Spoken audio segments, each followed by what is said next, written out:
ಕಳೆದ 13 ದಿನಗಳಿಂದ ಏನು ಕೋಟೆ ವೀರಭದ್ರೇಶ್ವರ ದೇವಸ್ಥಾನಗಳ ಎದುರುಗಡೆ ನಡೀತಾ ಇರುವಂತಹ ಉತ್ಖನನಕ್ಕೆ ಈಗ ಅಪಸ್ವರ ಎದ್ದಿರುವಂತದ್ದು. ಏನು ಗ್ರಾಮಸ್ಥರು ಈಗ ಏನು ಉತ್ಖನನ ನಡೀತಾ ಇದೆ ಈ ಜಾತ್ರೆಗೆ ಅಡ್ಡಿ ಆಗ್ತಿದೆ ಅನ್ನುವಂತ ಅಪಸ್ವರನ ಎತ್ತಿದ್ದಾರೆ. ಹೀಗಾಗಿ ಏನು ಕಳೆದ 13 ದಿನಗಳಿಂದ ಇನ್ನು ಉತ್ಖನನ ಮಾಡ್ತಾ ಇದ್ದಾರೆ. ಈ ಉತ್ಖನನದಲ್ಲಿ ಯಾವುದೇ ರೀತಿಯಾದಂತಹ ಅಮೂಲ್ಯ ವಸ್ತುಗಳು ಸಿಕ್ಕಿಲ್ಲ. ಹೀಗಾಗಿ ಈ ಒಂದು ಉತ್ಖನನವನ್ನ ಬಂದ್ ಮಾಡ್ರಿ, ಬೇರೆ ಕಡೆ ಮಾಡ್ರಿ ಅನ್ನುವಂತ ಒತ್ತಾಯವನ್ನು ಕೂಡ ಈಗ ಮಾಡ್ತಾ ಇದ್ದಾರೆ. ಅವ್ರು ನಮ್ ಜೊತೆಗೆ ಇದ್ರೆ ಅವ್ರನ್ನು ಮಾತಾಡ್ತಾ ಹೋಗ್ತೀನಿ.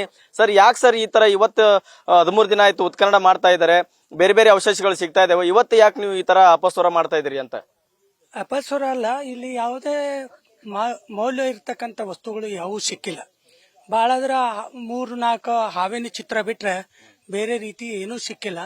ಮತ್ ಮೇಲಾಗಿ ನಮ್ ಜಾತ್ರೆ ಒಂದು 50ರಿಂದ 60 ಸಾವಿರ ಜನಸಂಖ್ಯೆ ಕೂಡಿ ಬಹಳ ದೊಡ್ಡ ಪ್ರಮಾಣದಲ್ಲಿ ಜಾತ್ರೆ ನಡೀತಿದೆ. ಅಗ್ನಿಕುಂಡ ಹಾಯೋದಿರುತ್ತೆ. ಅದೇ ಜಾಗದಲ್ಲೇ ಈಗ ಉತ್ಕಲನ ನಡೆಸಿದಿರಿ. ನಾವು ಉತ್ಕಲನ ನಡೆಸಲಿಕ್ಕೆ ನಾವು ಮೊದ್ಲೇ ಮಾಡ್ರಿ ಅಂತಾನೆ ಹೇಳಿವಿ. ಇಲ್ಲಿ ಸುಮಾರು 10 ಫೂಟ್ ಅಡಿ ತೆಗೆದ್ರೆ ಆ ಕಡೆ ಈ ಕಡೆ ಪಾಟುಣಿಗೆ ಅದಾವು, ನಡಕ ಸ್ನಾನ ಮಾಡಿ ಬರ್ಲಿಕ್ಕೆ ದೇವಸ್ಥಾನಕ್ಕೆ ರಸ್ತೆ ಐತಂದ್ರು. ಆ ಉದ್ದೇಶಕ್ಕೆ ನಾವು ಮಾಡ್ರಿ ಅಂತ ಹೇಳಿದವ್ರೆ. ಈಗ 14 ಅಡಿ ತೆಗೆದ್ರು ಸತೇಕ ಯಾವುದೇ ರೀತಿ ಮೆಟ್ಲು ಹತ್ತಿಲ್ಲ, ಆ ಸ್ಥಳನೂ ಇಲ್ಲ. ಅದಕ್ಕೆ ದಯವಿಟ್ಟು ನಮ್ ಜಾತ್ರೆ ದೊಡ್ಡ ಪ್ರಮಾಣದ ಇರುವುದರಿಂದ 30-31ನೇ ತಾರೀಕು ಬರುವುದರಿಂದ ಇಲ್ಲಿ ಸುಮಾರು 15 ದಿನಗಟ್ಲೆ ಒಂದು ಬೇರೆ ಪ್ರವಚನ ಕಾರ್ಯ ಅವು ನಡೀತಾವ. ಆ ಕಾರ್ಯ ನಡೆಯುವುದರಿಂದ ಈಗ ನಮಗ ಈ ಉತ್ಕಲನ ಮಾಡುದು ಈಗ ಇದ್ದಿದ್ರ ಒಳ್ಳೇದು, ಸಿಕ್ಕಿದ್ರ ಒಳ್ಳೇದು ಆಕಿತ್ತು. ಇಲ್ಲಿ ಏನೂ ಸಿಕ್ಕಿಲ್ಲ ಅಂದ್ರೆ ಅದನ್ನ ಅಷ್ಟಕ್ಕೆ ಮಟ್ಟಕ್ಕೊಳಿಸಿ ಇದನ್ನ ಬೇರೆ ಕಡೆ ದುಡ್ಡು ಖರ್ಚು ಮಾಡಿ ಮತ್ತೊಂದ್ ಕಡೆ ಅನುಕೂಲ ಮಾಡ್ರಿ. ಅಲ್ಲಿ ಇದಕ್ಕಿಂತ ಚೆನ್ನಾಗಿರ್ತಕ್ಕಂಥ ಬೆಲೆ ಬಾಳುವಂತ ವಸ್ತು ಸಿಗಬಹುದು. ನಮ್ಮ ಊರು 101 ಗುಡಿ 101 ಬಾವಿ ಅದಾವು. ಪ್ರತಿಯೊಂದು ಗುಡಿ ಮತ್ತು ಬಾವಿಗಳನ್ನ ಎಲ್ಲಾ ಓಣಿಯೊಳಗೂ ಅದಾವ. ಅದಕ್ಕೆ ಅಲ್ಲಿ ಮಾಡ್ರಿ, ಇದನ್ನ ಇಷ್ಟಕ್ಕ ಮಠಕ್ಕೆ ಉಳಿಸಿ ನಮ್ಗೆ ಜಾತ್ರೆಗೆ ಅನುಕೂಲ ಮಾಡಿಕೊಡ್ರಿ ಅಂತ ಹೇಳಿವಿ. ಅದನ್ನ ಮಾಡಿಕೊಡ್ತೀವಿ ಅಂತ ಅಂದಾರೆ. ಆದ್ರೆ ಮತ್ತೆ ಉತ್ಕಲನ ಇನ್ನೂ ಪ್ರಾರಂಭ ಐತಿ. ನಾವು ಇನ್ನೂ 15 ದಿನ ಮಾಡಿದ್ರೆ ಅಭ್ಯಂತರ ಇಲ್ಲ. ಲಕ್ಷಾಂತರ ರೂಪಾಯಿ ಖರ್ಚು ಮಾಡಿದೆ ಸರ್ಕಾರ. ಈಗ ನೀವು ದಡಗನ ಈಗ ಬಂದ್ ಮಾಡ್ರಿ ಅಂತಂದ್ರ ಅರ್ಧಂಬರ್ಧ ಆಗ್ಬಿಡ್ತೈತಿ. ಅದ್ರಾಗ ಇರ್ಬೋದನ, ಇನ್ನೂ ಆಳ ತೆಗಿಬಹುದನ, ಏನ್ ಹೇಳ್ತಾ ಇದಾರೆ ಅವ್ರಿಗೆ? ಅವ್ರು ಇನ್ನೂ ಆಳವಾಗಿ ತೆಗಿತೀವಿ ಅಂತ ಹೇಳ್ತಾರೆ. ಇಷ್ಟರೊಳಗ ಹತ್ತಬೇಕಾಗಿತ್ತು. ಅದು ಈಗ ಬಾವಿಯೊಳಗೆ ಇರ್ತಕ್ಕಂಥ ಏನು ಮಂಟಪ ಐತಿ, ಆ ಮಂಟಪದ ಸೀದಾ ಈ ಗುಡಿಗೆ ರಸ್ತೆ ಐತಂದ್ರೆ ನಾವು ನೋಡಿಲ್ಲ. ಹಿರಿಯರು ಕೇಳಿದ್ವಿ, ಐತಂದ್ರು. ಇದ್ದದಕ್ಕೆ ನಾವು ತೆಗೀರಿ ಅಂತ ಹೇಳಿದ್ವಿ. ಉತ್ಕಲನ ಮಾಡೋದ್ರಿಂದ ನಿಜವಾದಂತ ಹಿಂದಿಲ್ದ ಏನಿತ್ತು ಅನ್ನೋದು ಗೊತ್ತಾಗ್ಲಿ ಅನ್ನೋದಕ್ಕೆ ನಾವು ಪ್ರಯತ್ನ ಮಾಡಿದ್ವಿ. ಈಗ 14 ಅಡಿ ಹೋದ್ರು ಏನೂ ಹತ್ತಿಲ್ಲ. ಅದಕ್ಕೆ ಇದ್ದಿದ್ದಕ್ಕೆ ನಮಗ ಸುಮ್ಮನೆ ರೊಕ್ಕ ಖರ್ಚು ಮಾಡಿ ಬೆಲೆ ಬಾಳ್ತಕ್ಕಂಥ ವಸ್ತುನೂ ಸಿಗೋಲ್ಲ. ಇಲ್ಲಿ ಆ ತರ ಇದೂ ಇಲ್ಲ, ವಜ್ರ ವೈಡೂರ ಏನು ಸಿಗ್ಲಿಲ್ಲ. ಸುಮಾರು ಇಲ್ಲಿ ಟಂಕ ಶಾಲೆ ಐತಂದ್ರೆ ಎಲ್ಲಿ ಐತಂತ ನಿರ್ದಿಷ್ಟ ಗೊತ್ತಿಲ್ಲ. ಇನ್ನು ಬೇರೆ ಕಡೆ ಮಾಡಿದ್ರ ರಸ್ತೆ ಐತಂತಿದ್ರಲ್ಲ, ರಸ್ತೆ ಹತ್ತಂತಿರೋ ಏನಿಲ್ಲ ಅಂತೀರ? ಈಗ ಅದು 10 ಫೂಟ್ಗೆ ತೆಗೆದಾಗ ಹತ್ತಬಹುದಾಗಿತ್ತು. ಆದ್ರೆ ಇನ್ನೂ ಒಳಗ ಆಳವಾಗಿ ಐತಂತಾರೆ. ಅದು ಎಷ್ಟರ ಮಟ್ಟಿಗೆ ಸತ್ಯ ಗೊತ್ತಿಲ್ಲ. ಈಗ 14 ಅಡಿ ತೆಗೆದಾಗ ಅದು ಹತ್ತಬೇಕಾಗಿತ್ತು. ಯಾಕಂದ್ರೆ ಅದು ಬಾವಿಯಲ್ಲಿ ಇರ್ತಕ್ಕಂಥ ಮಂಟಪಕ್ಕಿನ 1 ಫೂಟ್ 1.5 ಫೂಟ್ ತೆಳಗ್ ಬಂತು.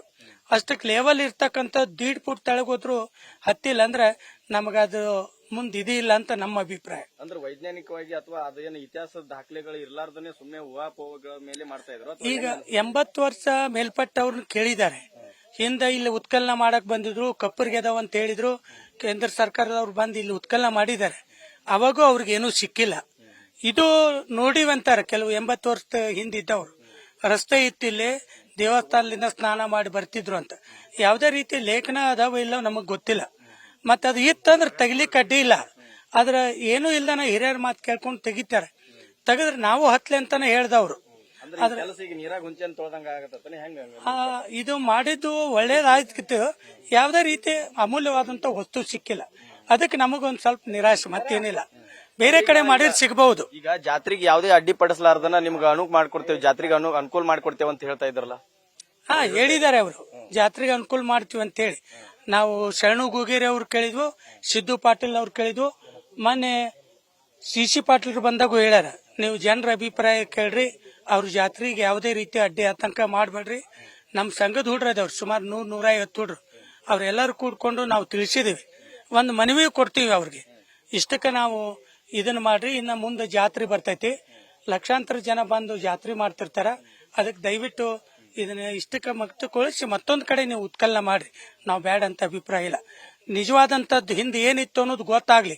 ಆದ್ರೆ ಇಲ್ಲಿ ಗೊತ್ತಾಗ್ಲಿಕ್ಕೆ ಏನೂ ಅಂತ ಅವಶೇಷಗಳು ಸಿಕ್ಕಿಲ್ಲ. ಅದಕ್ಕೆ ನಾವು ಅವರಲ್ಲಿ ವಿನಂತಿ ಮಾಡ್ಕೊಳ್ತೇವೆ, ನಮಗೆ ಜಾತ್ರೆ ಸಲುವಾಗಿ ನಮಗೆ ಅನುಕೂಲ ಮಾಡಿಕೊಡ್ರಿ ಅಂತೇಳಿ, ಇಷ್ಟಕ್ಕೆ ಇದನ್ನು ಬಂದ್ ಮಾಡ್ರಿ ಅಂತ ಹೇಳಿ ಅವ್ರಲ್ಲಿ ಮತ್ತೊಮ್ಮೆ ವಿನಂತಿ ಮಾಡಿಕೊಂಡು ಸಂಘದ ವತಿಯಿಂದ. ಇದಿಷ್ಟು ಏನು ಜಾತ್ರಾ ಕಮಿಟಿಯವರು ಹೇಳ್ತಾ ಇರುವಂತದ್ದು. ಅಂದ್ರೆ ಏನು ಮುಂಬರುವಂತ ತಿಂಗಳಲ್ಲಿ ಏನ್ ಜಾತ್ರೆ ಬರುತ್ತೆ ಆ ಜಾತ್ರೆಗೆ ಅನುಕೂಲ ಮಾಡಿಕೊಡಿ, ಬೇರೆ ಇಲ್ಲಿ ಯಾವುದೇ ರೀತಿಯಾದಂತಹ ಅವಶೇಷಗಳು ಸಿಗ್ತಾ ಇಲ್ಲ, ಹೀಗಾಗಿ ಬೇರೆ ಕಡೆ ಸಿಗಬಹುದು, ಅಮೂಲ್ಯವಾದ ವಸ್ತುಗಳು ಸಿಗಬಹುದು, ಅಲ್ಲಿ ಮಾಡಿ ಅನ್ನುವಂತ ಮಾತನ್ನ ಒತ್ತಾಯವನ್ನ ಕೂಡ ಮಾಡ್ತಾ ಇದ್ದಾರೆ. Suresh Kadlimitti news first Gadag.